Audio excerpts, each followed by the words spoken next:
Merhaba değerli izleyiciler. Bugün zihin felsefesinin problemleri üzerinde konuşmaya devam edeceğiz. Felsefe ve bilim alanlarında sürekli bahsi geçen temel bir ayrım var. Beyin ile zihin arasındaki ayrım. Hayal edin, milyarlarca nöron, hepsi inanılmaz derecede karmaşık bir ağda birbirine bağlı. Bu sadece biyolojik bir donanım değil, biyokimyasal ve elektriksel süreçlerin senfonisini çalan bir orkestra. Doğanın kendi süper bilgisayarı. Şimdi madalyonun öteki yüzüne bakalım. Zihin. Zihin beyinde yaşayan geniş, keşfedilmemiş bir evren gibi. Sizi siz yapan o öznel deneyimlerle ilgili düşünceleriniz, inançlarınız, arzularınız. Beynin kişisel hikaye anlatıcısı gibi. Deneyimlerimizin ipliklerinden hikayeler dokuyor. İşlerin gerçekten ilginçleştiği yer burası. Beyni insan yapımı bilgisayarlarla karşılaştırdığımızda bilgisayarlar merkezi işlem birimleri ve organize edilmiş bellek depolamalarıyla düzeni temsil ederler. Yapıları sabit ve önceden tanımlanmış görevler için tasarlanmışlardır. Ama beyin, o tamamen farklı özelliklere sahiptir. Bilgi işleme ve bellek dağıtılmıştır. Hepsi nöronların oluşturduğu ağlar içinde karışmış durumda birbirleriyle uyum içinde çalışmaktadır. Bu benzersiz yapı beynimize desenleri tanıma gibi konularda olağanüstü beceriler kazandırıyor. Kalabalık bir odada arkadaşınızı nasıl fark ettiğinizi hiç merak ettiniz mi? Ancak beynimizin de sınırlamaları var. Sayıları çarpmak veya karmaşık hesaplamalar yapmak gibi şeyler söz konusu olduğunda biyolojik CPU'larımız silikon tabanlı olanlara kıyasla daha kötü performans gösterirler. Sinir bilimi alanında karmaşık olguları daha basit bileşenlerine ayıran indirgemeci metodoloji önemli içgörüler sağlamıştır. Ancak bu yaklaşım bilincin gizemi olarak bilinen düşüncelerin özüyle karşı karşıya kaldığında sınırlarına ulaşıyor. Beynin fiziksel süreçlerinden bilincin doğuşu, bilim ve felsefenin kesiştiği noktada gizemli bir sorun olmaya devam etmektedir. Bilincin araştırılmasındaki en önemli konu onun öznel doğasıdır. Beynin faaliyetleri nesnel olarak ölçülebilir ve gözlemlenebilirken, düşüncelerin, duyguların ve bilincin kendisi de dahil olmak üzere zihnin içeriği doğası gereği özneldir ve dışsal ölçümlere kapalıdır. Zihin-beden dualizmi tartışması zihinsel yani bilinç, öznel deneyim ve fiziksel yani beyin arasındaki karşılıklı ilişkiyle ilgilenir. Bu tartışmanın merkezinde beyin gibi fiziksel bir varlığın fiziksel olmayan bilinci nasıl oluşturabildiği ve bununla birlikte bilincin fiziksel süreçler üzerinde nasıl etki yaratabildiği sorusu yer alıyor. Bilinç ve fiziksel eylemi tartışırken öznel deneyimlerin fiziksel alanda nedensel etkiler yaratma potansiyeli hakkında temel bir felsefi ve sinir bilimsel soru ortaya çıkıyor. Yapay zekanın bilinç konusundaki söylemi, bilincin algoritmik olarak kopyalanması olasılığını araştırıyor. Yapay zekanın bazı savunucuları karmaşık algoritmaların bilinci geliştirebileceğini öne sürerken, diğerleri bilincin hesaplamalı modellerin ulaşamayacağı algoritmik olmayan unsurları kapsadığını savunuyor. Son olarak bilinçli ve bilinçsiz varlıklar arasındaki fonksiyonel ayrımlar, özellikle de işlevsel bir eşitsizliğin olup olmadığını inceler. Bilinç için evrensel olarak kabul edilen kriterlerin yokluğu, bunu özellikle zorlu bir araştırma haline getiriyor. Bu tartışmaların merkezinde fiziksel olmayan ve öznel bir olgu olan bilincin, beyindeki fiziksel süreçlerden ve onun fiziksel dünya ile olan etkileşimlerinden nasıl kaynaklandığına dair derin ikilem yatıyor. Beynin çoğu algoritmik olan işlemleri doğal seçilim yoluyla gelişmiştir. Daha etkili beyin algoritmalarına sahip canlılar hayatta kalabilme ve üreyebilme eğilimindedirler. Böylece bu verimli kalıpları aktarırlar. Bu evrimsel bakış açısı beynin karmaşık işlevlerini anlamak için bir temel sağlar. Doğal seçilim beyindeki algoritmik süreçlerin gelişimini açıklayabilirken, bu algoritmaların geçerliliği hakkında bilinçli yargılarda bulunma yeteneğimizi açıklamaz. Bu boşluk tamamen algoritmik süreçler ile bilinçli karar verme arasındaki ayrımı vurgulamaktadır. Bir bilgisayar programının oluşturulması genellikle doğal seçilime değil, insan zekasına ve sezgisine atfedilir.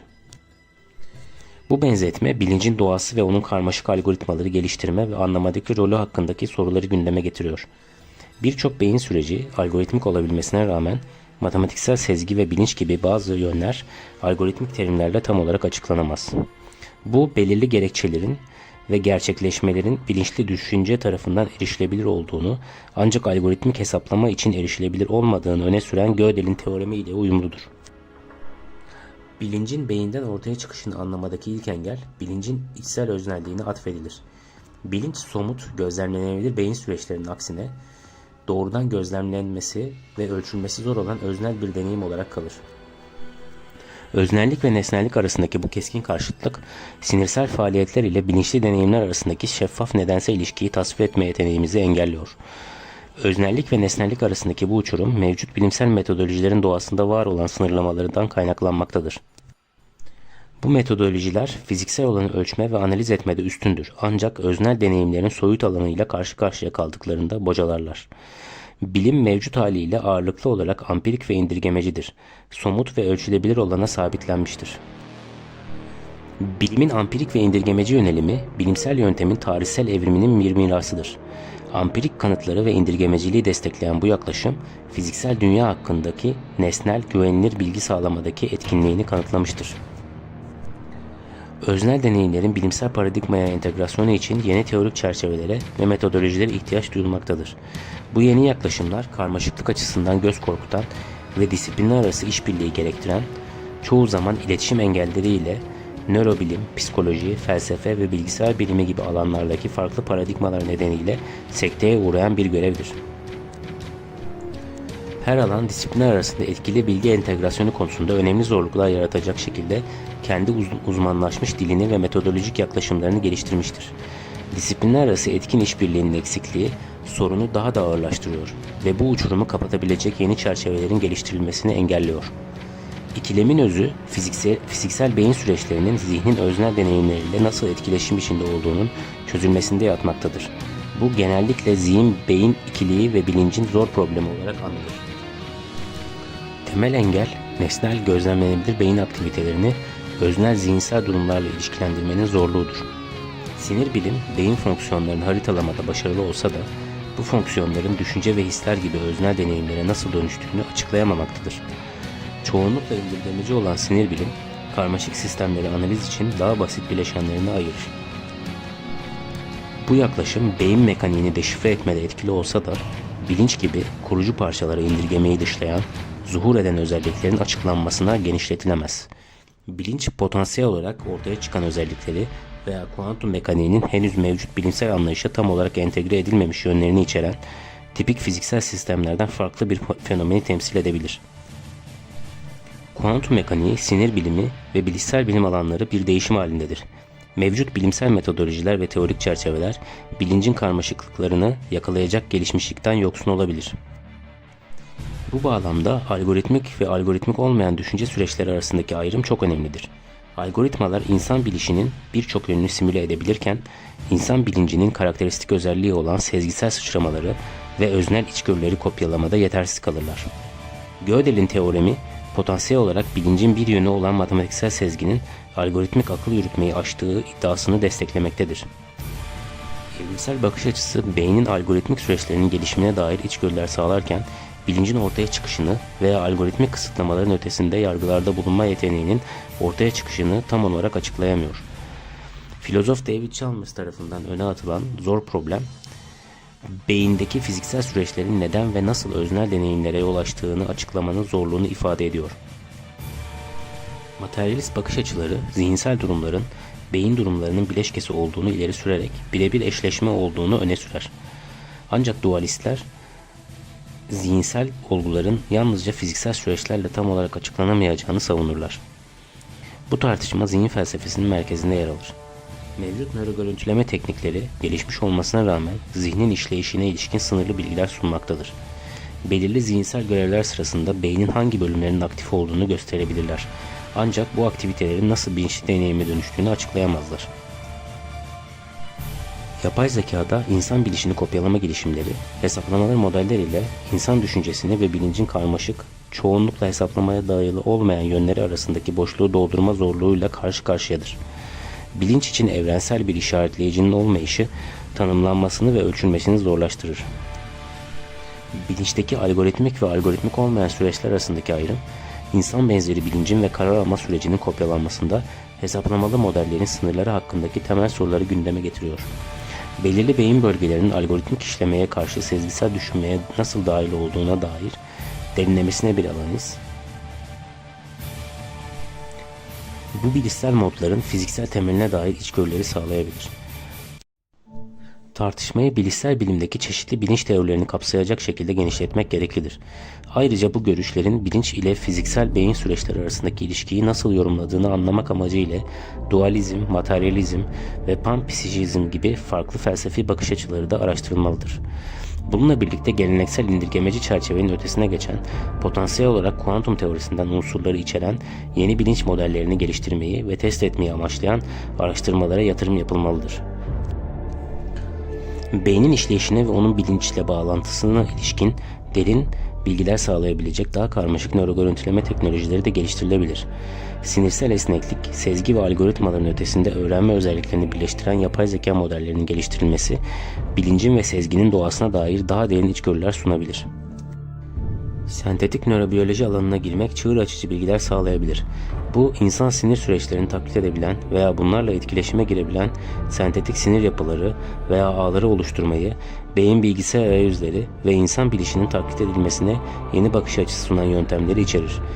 İnsan düşüncesinin karmaşık süreçlerini simüle eden gelişmiş bilişsel modeller geliştirmek, beynin bilgiyi nasıl işlediğinin daha derinlemesine anlaşılmasına yol açabilir. Bu yalnızca sinirsel aktiviteyi taklit etmekle kalmayıp aynı zamanda insanlarda gözlemlenen bilişsel ve duygusal tepkileri de kopyalayan karmaşık simülasyonları içerecektir. Yapay zeka ve nöroteknoloji yoluyla insanın bilişini geliştirme potansiyelini araştırdıkça etik hususlarda önemli hale geliyor. Bu artırılmış zekanın sonuçları, bilişsel eşitsizlik potansiyeli ve insan bilişini kopyalamanın ahlaki sorumluluklarıyla boğuşmayı içerir. Yapay zeka ve insanların simbiyotik bir ilişki içinde birbirlerinden öğrenebilecekleri ortamlar kurmak hem yapay zeka gelişimini hem de insanın bilişsel yeteneklerini geliştirebilir. Sanal gerçeklik ve gelişmiş simülasyon teknolojilerinden yararlanmak, beyni anlamak ve onunla etkileşime geçmek için yeni yollar sunabilir. Kuantum mekaniğinin beynin fiziksel süreçleriyle bilincin ortaya çıkışı arasındaki boşluğu nasıl kapatabileceği araştırılmıştır.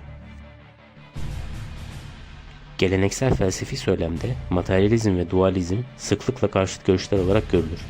Ancak bilinci anlama bağlamında bu perspektiflerin birbirini dışlayamayabileceği ihtimali de bulunmaktadır. Bir diğer konu da matematiksel sezgiye ilişkindir.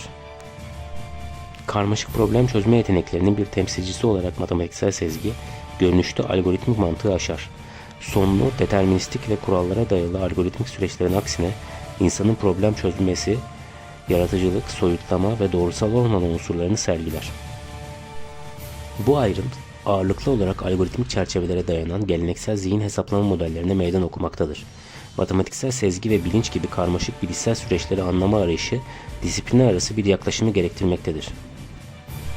Bu yaklaşım, bilişsel yeteneklerimizi şekillendirmiş olabilecek doğal seçilim mekanizmalarına dair içgörü sağlayan evrimsel biyoloji, beynin fiziksel süreçlerini araştıran sinir bilim, düşünce ve anlama mekanizmalarına odaklanan bilişsel bilim, zihin ve bilinç kavramlarının eleştirel bir incelemesini sunan zihin felsefesi ve insan bilişinin bazı yönlerini kopyalamaya çalışan yapay zeka terminolojilerini sentezlemelidir. Temel zorluk, genellikle algoritmik olarak tanımlanan karmaşık bilişsel süreçlerin beynin sinir mekanizmalarından nasıl ortaya çıktığını çözmektir. İnsan zekasının ayırt edici özellikleri olan yaratıcılık, soyut düşünme ve öznel deneyimi algoritmik terimlerle ifade etmede zorluklar vardır. İnsan bilişinin karmaşıklığı, insan beyni ve zihninin çok yönlü evrimine bağlanabilir. Doğal seçilimin yönlendirdiği evrim, yalnızca hayatta kalmayı ve temel işlemleri değil, aynı zamanda soyut akıl yürütme ve kişisel farkındalık gibi üst düzey işlevlerin gelişimini de destekler. Bilişsel kapasitelerin basit algoritmik işlevlerin ötesindeki evrimi, önemli uyarlanabilir avantajların bir sonucudur. Karmaşık problem çözme, planlama ve sosyal dinamikleri yönlendirme gibi beceriler sürekli değişen bir ortamda hayatta kalmak ve üremek için çok önemli olmuştur. Bu beceriler bilişsel karmaşıklıkta evrimsel bir sıçramayı temsil ediyor ve belirgin bir hayatta kalma avantajı sunuyor. Sinir bilimi, psikoloji ve bilgisayar biliminin her biri değerli bakış açıları sunar. Ancak çoğu zaman insan bilişinin ve bilincinin yapısını kapsamlı bir şekilde ele alacak birleşik bir çerçeveden yoksundurlar. Burada bilincin özünü yakalamak için daha bütünsel ve sistematik bir bakış açısının gerekliliğini savunuyoruz. Sonuç olarak bilinci anlamanın geleceği, öznel deneyimleri bilimsel titizlikle harmanlayan yeni disiplinler arası çerçevelerin hayati önem taşıdığı çok disiplinli yaklaşımların birleşiminde yatmaktadır. Bilinç ve bilişin anlaşılmasındaki temel amaç, insanoğlunun ne demek olduğunu anlamak, belki de varlığımızın özünü kavramak ile ilgilidir. Dinlediğiniz için teşekkürler. Görüşmek üzere.